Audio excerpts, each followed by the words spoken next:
Vamos conversar agora com o advogado da família Bolsonaro, Frederico Assef.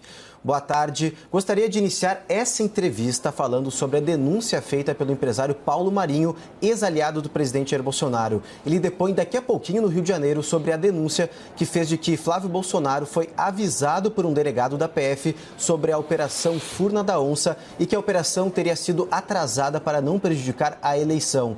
Gostaria de saber do senhor qual é a defesa que o presidente e o senador Flávio Bolsonaro devem apresentar para esta denúncia. Boa tarde novamente. Boa tarde. Na verdade, o fato alegado pelo empresário simplesmente não existe. Jamais o senador Flávio Bolsonaro teve qualquer informação privilegiada de qualquer investigação em curso. Estamos novamente tendo o meu cliente como vítima de fake news e de situações inexistentes. Compete a quem alegou tais fatos prová-lo dentro do referido inquérito policial. Então, em realidade, não passa de uma campanha contra o senador Flávio Bolsonaro e o presidente da República. Doutor Assef, Luciana falando aqui, o Paulo Marinho, ele disse que tem provas, que ele vai apresentar provas e constrói uma narrativa com datas que batem. Como vocês pretendem refutar essas provas e essa narrativa? Da outra vez que eu escutei algo parecido com isso, inclusive na imprensa, foi do nosso ex-ministro Sérgio Moro, que também, à época dos fatos, alegava, queria provar, quando do seu depoimento, de que o nosso presidente Jair Bolsonaro interferiu na Polícia Federal. E hoje eu convido o Brasil, e a qualquer um, está disponível na internet, o depoimento do ex-ministro Sérgio Moro, a quem eu muito respeito, mas que está na internet, seu depoimento ao acesso de todo e qualquer brasileiro. Não há nem necessidade de ser advogado para se constatar de forma inequívoca e incontestável que a simples leitura do depoimento de Sérgio Moro mostra simplesmente que jamais o presidente Jair Bolsonaro interferiu, seja na Polícia Federal, seja no Ministério da Justiça. Na verdade, na realidade, o que está provado é exatamente o oposto. O presidente Jair Bolsonaro é quem foi vítima de outra pessoa, de um ministro de Estado que, na verdade, pulou a cerca para avançar dentro do Poder Executivo e de atos de prerrogativa exclusiva do Poder Executivo, no caso em tela, do Presidente da República e da Presidência da República. Compete apenas e tão somente ao Presidente da República nomear o diretor-geral da Polícia Federal. E é muito claro que não há na lei que o presidente precisa ter um motivo ou justificar por escrito ou pedir autorização a quem quer que seja. É um ato de prerrogativa exclusiva da Presidência da República. Ora, o presidente Bolsonaro apenas estava exercendo o seu mandato, um ato administrativo que é exclusivo da presidência. Então, o que estamos fazendo aqui é, na verdade, inverter a realidade. É transformar um ato regular do trabalho agora em um outro nome, um nome fantasia que criaram, chamado ingerência política, ou irregularidade, ou algum ilícito. Isso não existe e agora, conforme o inquérito vem avançando em Brasília, no Supremo Tribunal Federal, está mais do que claro e provado que jamais existiu isso. Também se fala muito do referido vídeo, da pauta. Eu convido a qualquer um a um raciocínio simples.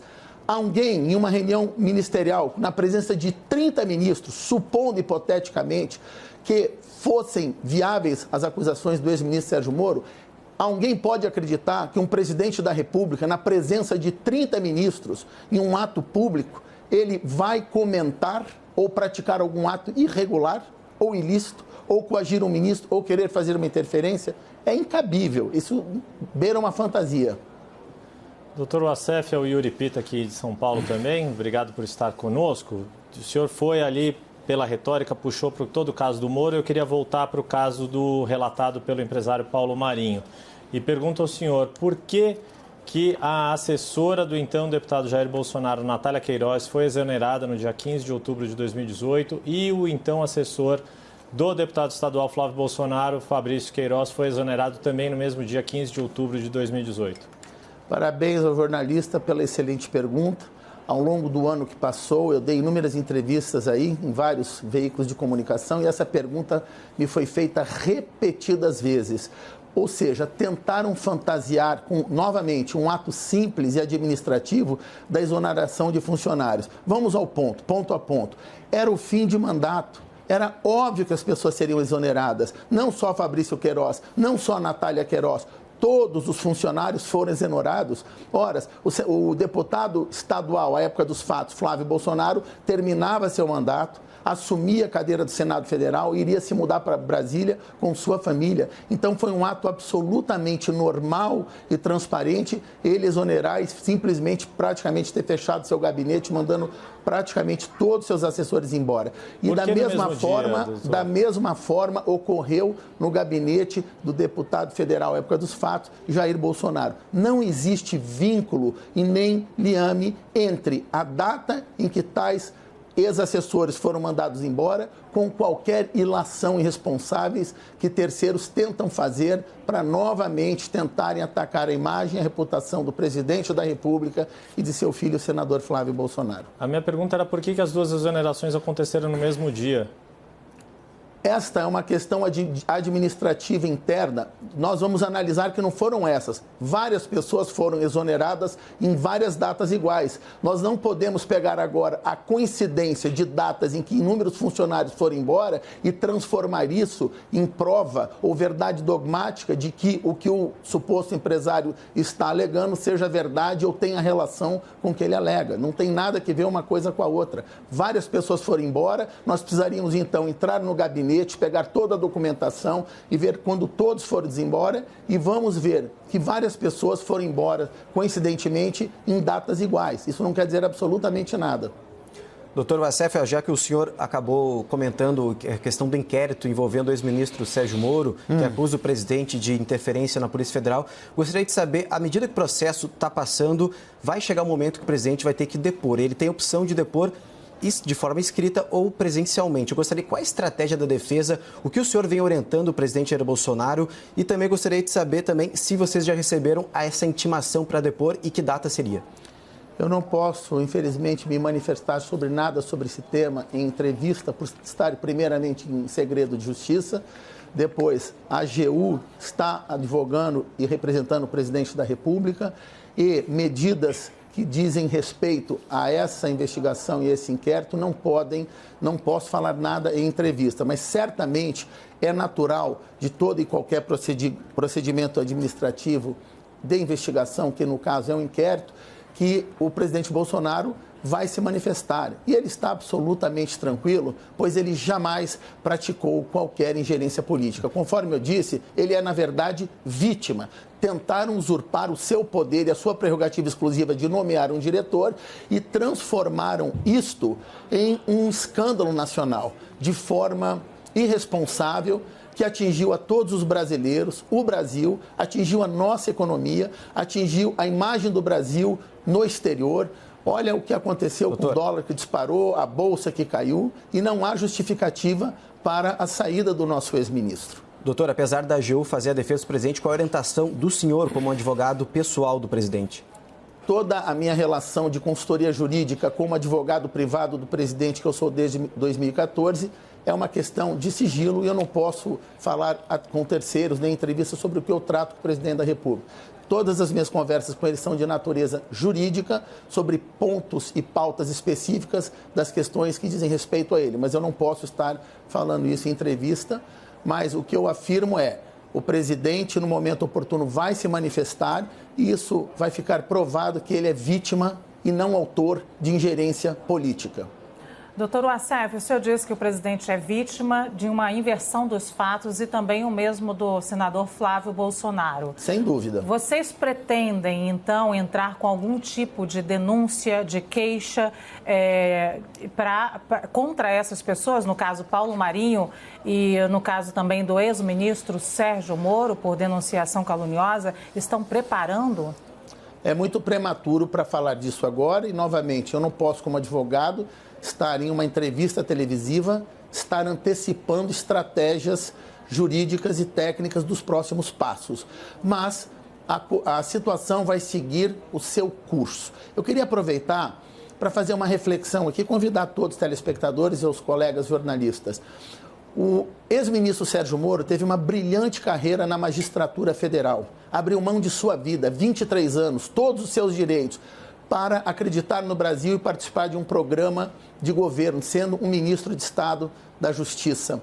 Por que alguém abriria mão disso, jogaria sua carreira fora e criaria essa situação no Brasil em função de um delegado de polícia? A relação do ex-ministro Sérgio Moro com o doutor Valeixo deveria ser institucional, impessoal, com equilíbrio e distância, absolutamente transparente. Ou seja, o que chama atenção, o que ao meu ponto de vista é irregular e jamais alguém comenta ou reflete sobre isso é por que este apego? O ex-ministro Sérgio Moro tinha à sua disposição todo o Ministério da Justiça, toda a estrutura do Ministério da Justiça, toda a Polícia Federal com a sua gloriosa estrutura, todas as superintendências, e jamais ele teria algum problema em realizar seu trabalho. Ele teria, sim, total autonomia e independência, como sempre teve, e não se justifica ele querer impor à direção da Polícia Federal um nome que, na verdade, por lei, cabe ao presidente da República fazê-lo.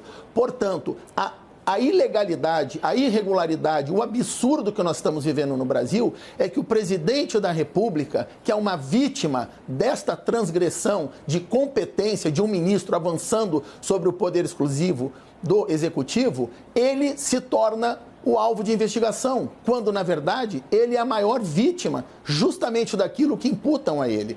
Então, eu pergunto, por que o Sérgio Moro, ex-ministro a quem eu muito respeito, foi tão implacável? O que isso quer dizer? Ele não confia nos demais membros da Polícia Federal? Ele não confia na instituição da Polícia Federal, nos demais delegados? Ou ele acha que eles não são competentes? Não se justifica, não se para em pé a história de, por causa de um delegado da Polícia Federal, um ministro de Estado, entrar em combate e confrontar o poder do presidente da República, levando a toda a nossa nação a um escândalo nacional e internacional. E pior, essa situação começa a gerar desdobramentos e filhotes, como é o caso hoje do depoimento do empresário. Agora parece que todos querem importar para dentro desse inquérito que tramita em Brasília todo e qualquer ato irregular. Eu não ficaria surpreso se daqui a uma semana algum assalto em Copacabana também queiram levar para dentro do inquérito do STF e imputar a responsabilidade ao presidente Jair Bolsonaro.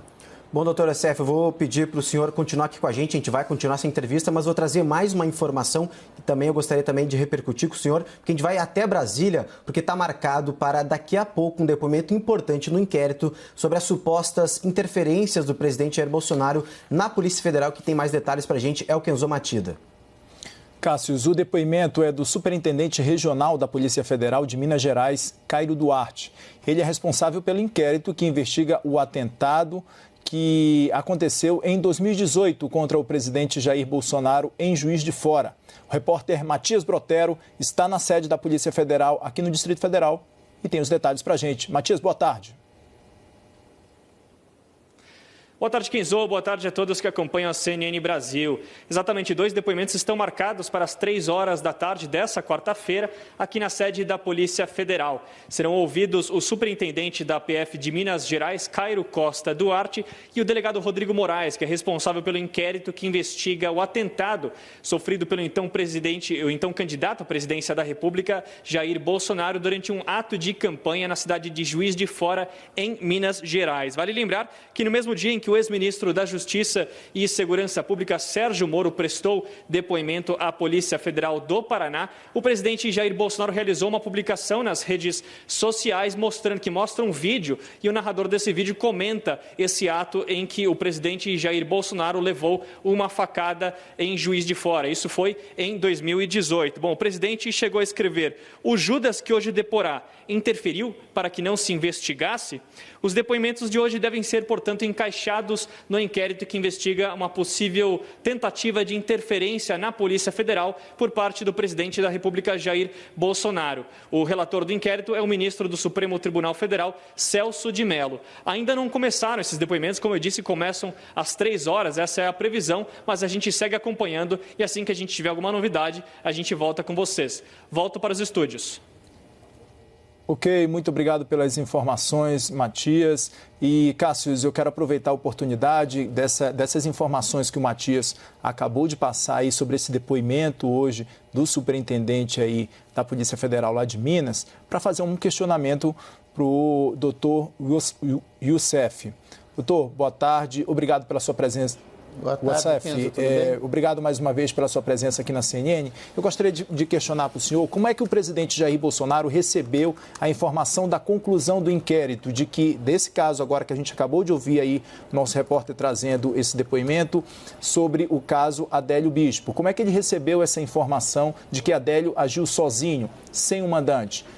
Eu não posso aqui me manifestar e falar em nome do presidente, mas posso dizer o seguinte: é público e notório, através de várias entrevistas que o presidente deu, qual é a sua opinião. Basta todos lembrarem o que o presidente da República falou em televisão. Não posso aqui falar em nome do presidente sobre a sua conclusão. A minha convicção pessoal, absoluta, e recentemente eu dei uma entrevista numa outra emissora de televisão e fizeram uma enquete ao vivo e uma pesquisa no Brasil. 97% da população brasileira votou dizendo que não acredita que Adélio Bispo agiu sozinho. Eu não acredito. Adélio Bispo não agiu sozinho, Adélio Bispo não é louco, é um assassino profissional que foi designado para assassinar o presidente da República. Doutor Frederico, mas a conclusão do inquérito diz que ele agiu sozinho, ou seja, então o senhor não acredita na investigação da Polícia Federal? O fato de a conclusão do inquérito por hora, não ter concluído a participação de demais membros, não significa que isso seja o final das investigações, não significa que seja verdade real, não significa que seja uma verdade dogmática nem divina. Ora, independente da atuação da Polícia Federal, não vou entrar no mérito sobre a Polícia Federal, nem sobre a atuação da Polícia Federal, deixando bem claro que sempre eu elogio a nossa gloriosa Polícia Federal e digo da importância da nossa polícia ao Brasil e tudo que ela tem feito para que o Brasil chegasse onde chegou.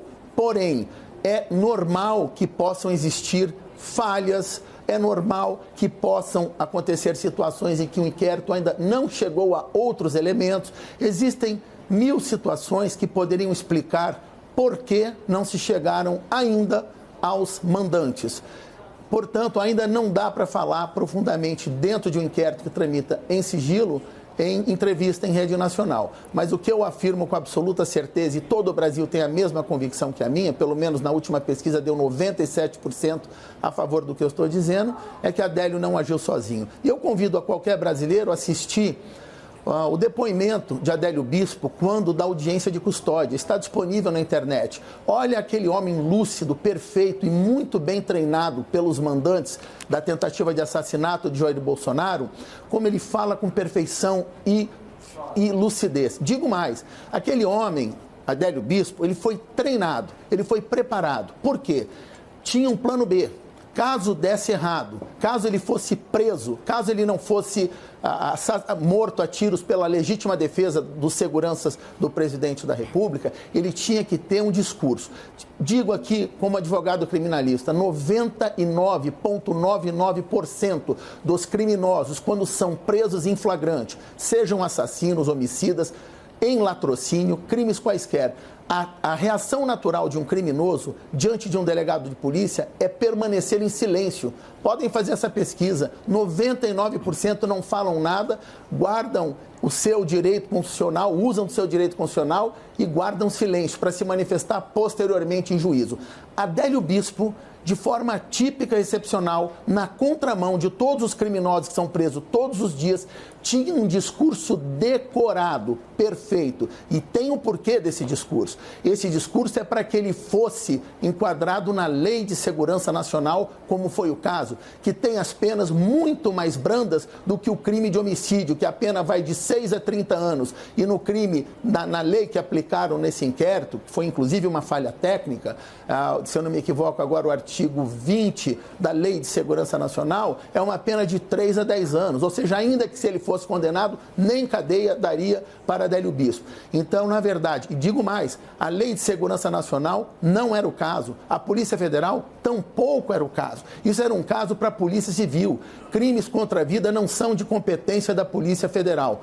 quando Adélio Bispo foi preso, vou repetir aqui o que eu disse em outro canal de televisão, por um policial militar e não pelo agente federal, conforme consta da primeira página do referido inquérito, do relatório conclusivo do primeiro inquérito.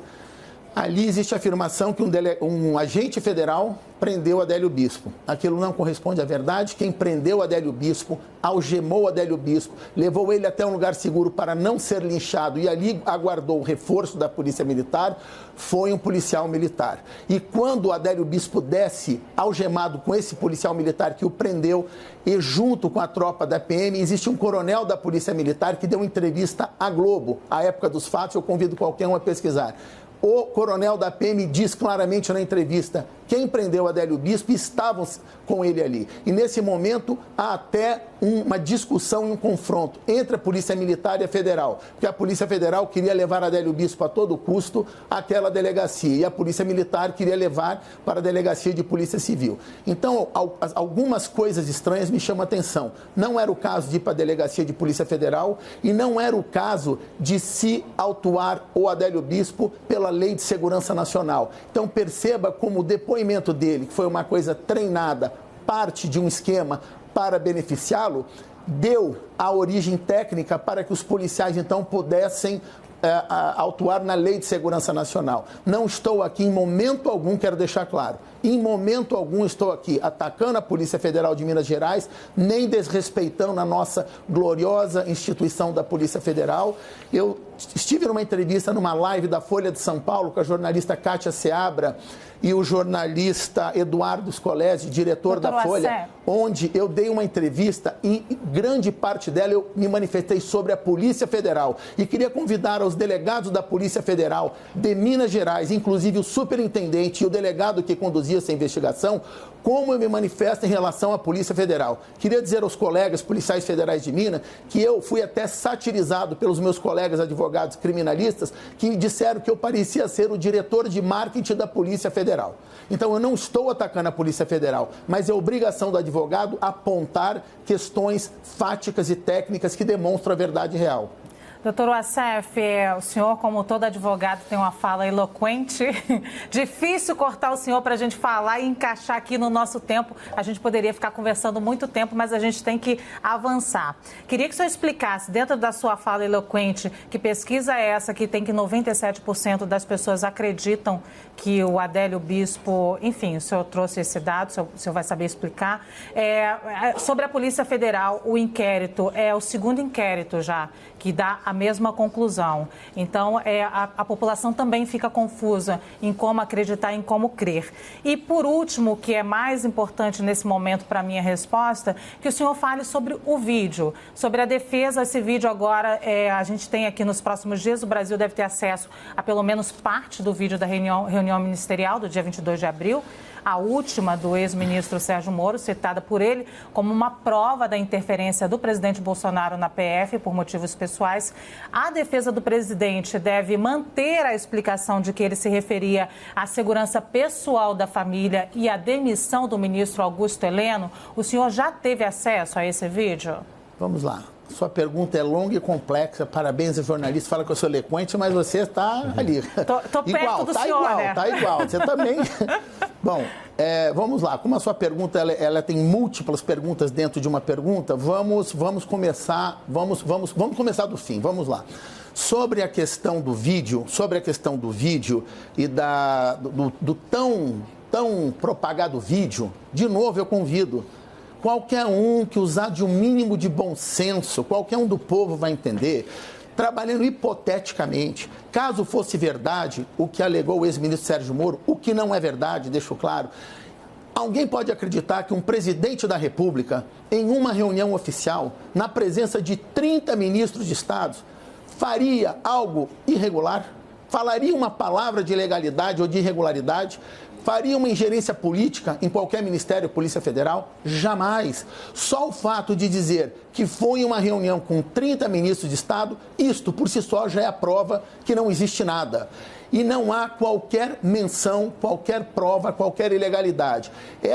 Esse trecho quando o ministro Celso de Mello autorizar e for divulgado ao Brasil na íntegra, todo mundo vai poder ler e ver que jamais o presidente Jair Bolsonaro interferiu na Polícia Federal ou no Ministério da Justiça. Repito, o presidente Jair Bolsonaro foi vítima de um ministro de Estado que quis avançar na prerrogativa exclusiva do seu poder e tomar uma decisão de presidente da República. Ora, eu tenho muito respeito ao ex-ministro Sérgio Moro, sempre fui seu admirador, mas ele não poderia ter dito alguma coisa que não corresponde à verdade real e muito menos ter avançado a atitudes e decisões que são de prerrogativa exclusiva de nosso presidente. Compete ao presidente nomear o diretor, não o ministro de Estado. Então, ele resolve praticar um ato de presidente da República, quando ele é ministro de Estado... Mas se referia ao general Heleno? Só um minutinho. Ao não ter êxito, Sérgio Moro, ao praticar um ato exclusivo de presidente da República, o que ele faz? Sai do governo causando esse escândalo nacional e internacional, expõe publicamente o presidente Jair Bolsonaro, causa uma crise nacional e internacional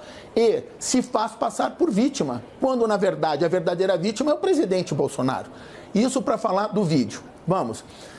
Não posso falar se eu tive acesso e nada referente ao inquérito, que está em sigilo e eu não estou autorizado aqui a falar. Sobre essa pauta, vamos só para seccionar a sua pergunta. Mais alguma dúvida sobre a pauta do STF, do inquérito, do vídeo, das provas? Sim, se referir ao general Heleno, é essa a construção que vocês vão defender? A sua pergunta, a tradução dela é a mesma. É eu falar como o presidente. Eu não posso falar em nome do presidente, nem antecipar a estratégia, nem falar da defesa aqui. O que está publicado, está ao acesso do Brasil, é claro e demonstra que jamais o presidente Bolsonaro praticou qualquer ato de ingerência política na Polícia Federal ou contra o ministro Sérgio Moro. Não existe nada disso. A fala dele é a maior prova que ele não praticou qualquer ato irregular. Quanto à questão do Rio de Janeiro, quanto à questão que tiram de contexto, olha o perigo que é pegar uma conversa de tanto tempo atrás e se pensar fora do contexto 2 ou 3 frases. Isso é uma coisa perigosa. Para nós entendermos com calma, nós deveríamos parar o Brasil, fazer um Big Brother e assistir na íntegra toda a história para entender. E ali vai estar claro que o presidente Bolsonaro jamais interferiu na Polícia Federal, foi vítima de tal ato. Vamos agora à sua outra pergunta dos 97%. Eu fui convidado pela Rede Bandeirantes Televisão a dar uma entrevista ao vivo no programa aqui na Band com o jornalista Lacombe, uma entrevista de mais de 2 horas. E só para vocês saberem, mais de 3.300.000 pessoas já visualizaram a minha entrevista na internet. E quando dessa votação que a Bandeirantes fez para o Brasil votar ao vivo ali, deu 97% do Brasil votava exatamente no sentido daquilo que eu dizia, ou seja, Adélio Bispo não agiu sozinho. 3% votou dizendo que acreditava que Adélio Bispo agiu sozinho.